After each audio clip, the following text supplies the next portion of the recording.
Am I the jerk if I move out of our apartment knowing my fiancé and his mom can't afford it without me? Posted by you/throwaway move away 129. Me, 29F, and my, maybe ex, fiancé, 27M, have been living together for about 1.5 years. My fiancé got his undergraduate degree, worked for a couple of years, and then decided to get an MBA, which is how he ended up in our city. We moved in together after he finished his MBA program. My fiancé is from the Midwest, and his mom has always wanted him to move back. When he told her he was staying here, she was heartbroken. I went to college and got my degree in a STEM field. After I graduated, I got a job with my current company and moved to the city where we currently live.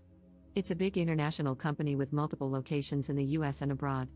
I love my job, I like the company I work for, and the pay is pretty good. All in all, a pretty good deal.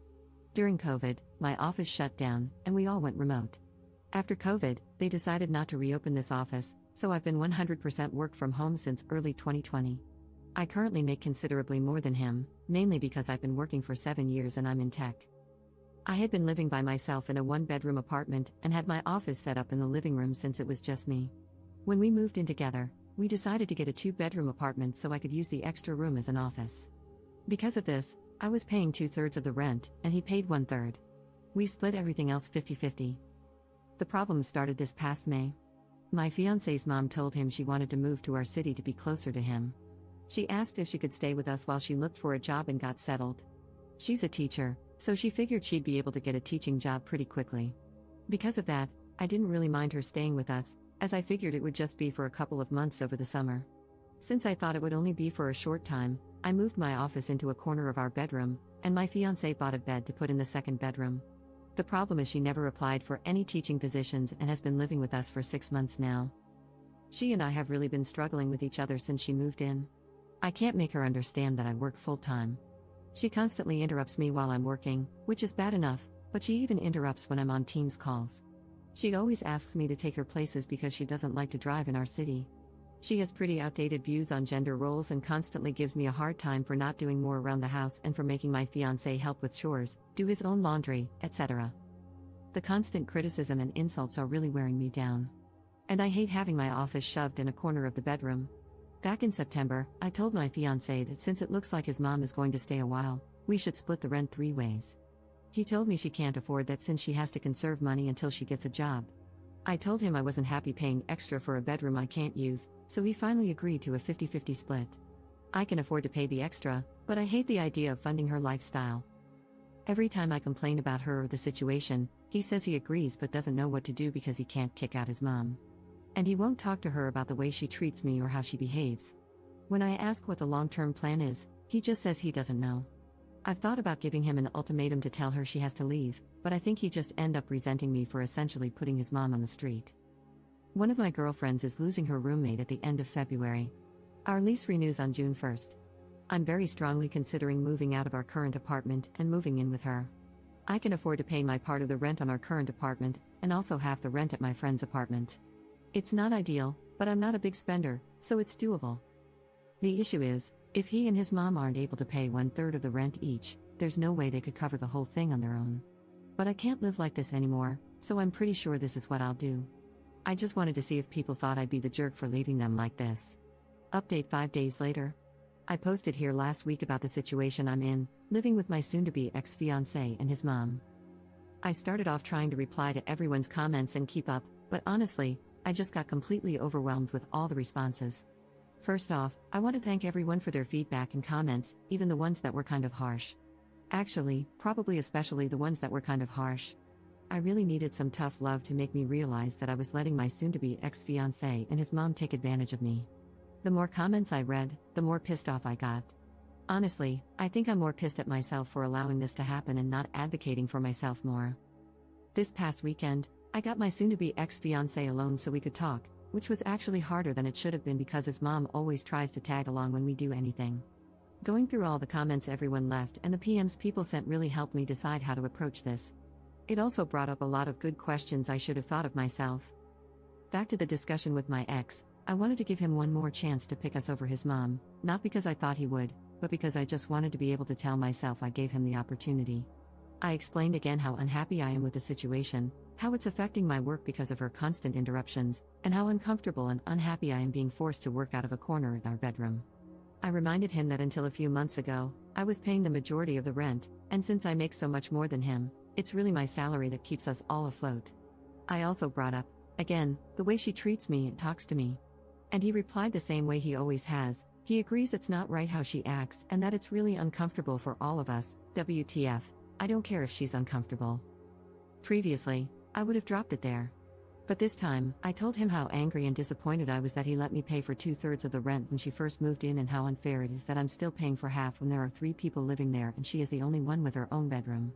His response was the same: she has to conserve money since she doesn't have any income currently.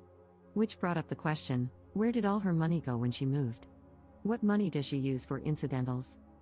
Evidently, when she got divorced, she asked for the divorce after my ex went off to college. It doesn't sound like her husband/ex's dad wanted the divorce. His dad bought her out of the equity in their house. My ex had no idea how much that was or how much is left. But until she moved here, she was working full-time as a teacher and living in a small apartment, so she shouldn't have had to tap into the divorce settlement money much. Other than that, my ex didn't have much insight into her finances beyond what she told him, that she has to conserve money. I told him straight up that I'm moving out before the end of the month. And from now on, I'm only paying 25%, as some commenters pointed out. She has a whole bedroom while I have to share with a man-child, so she should be paying twice as much. After I move out, I'm not paying for anything else, no utilities, no food, nothing other than rent. I have a pretty good idea of what his finances are like, and if he has to pay 75% of the rent all by himself, it's going to take a huge chunk of his net income. After he pays utilities and buys groceries, there won't be anything left for incidentals. Rent was due on the 1st, but it's not late until after the 5th, so he has 2 days to come up with the money. If he doesn't and I end up covering it, I'll reduce the amount I pay in future months. The only reason I'm going to keep paying any of the rent is that even after I move out, I'm still on the hook. I talked to the leasing office, and they explained that since my ex and I signed a single rental agreement together, i.e., one contract we both signed rather than 2 separate contracts, we are both responsible for the rent. They don't care who actually pays, as long as it gets paid. The only alternative would be if he agrees to sign a new lease by himself, or together with his mom. But in all likelihood, he wouldn't be able to pass the credit check on his own, so I'm kind of stuck. I don't think he'll do anything stupid, though, because he's going to need to find somewhere to live after this, and a collection on his credit report wouldn't be good. I also told him that I'm going to find someplace else to work during the day until I move so she can't bother me.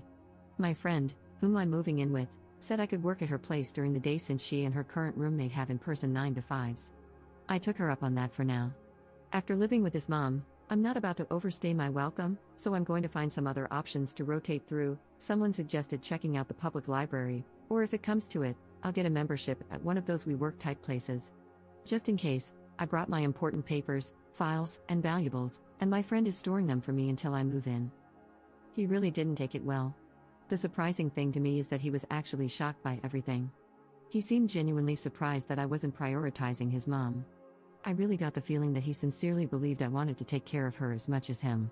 He kept saying stuff like, "What about my mom? What am I going to tell her? That's just how she is, but we still need to help her," etc. He asked about our relationship and the engagement. I told him that after I move out, I need some space from him. In a few months, once we've both had time and space to process what happened, if we both agree, we can talk about the relationship.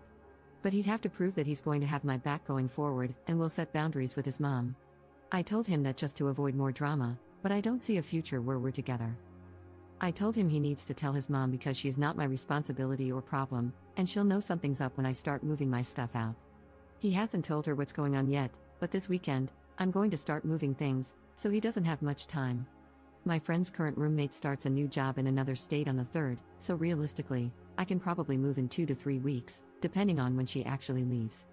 I don't expect him to do anything bad, other than sulk and complain, but if he does do something stupid or doesn't pay his part of the rent, the ace up my sleeve is that I'll tell the leasing office his mom moved in, which is prohibited in the lease.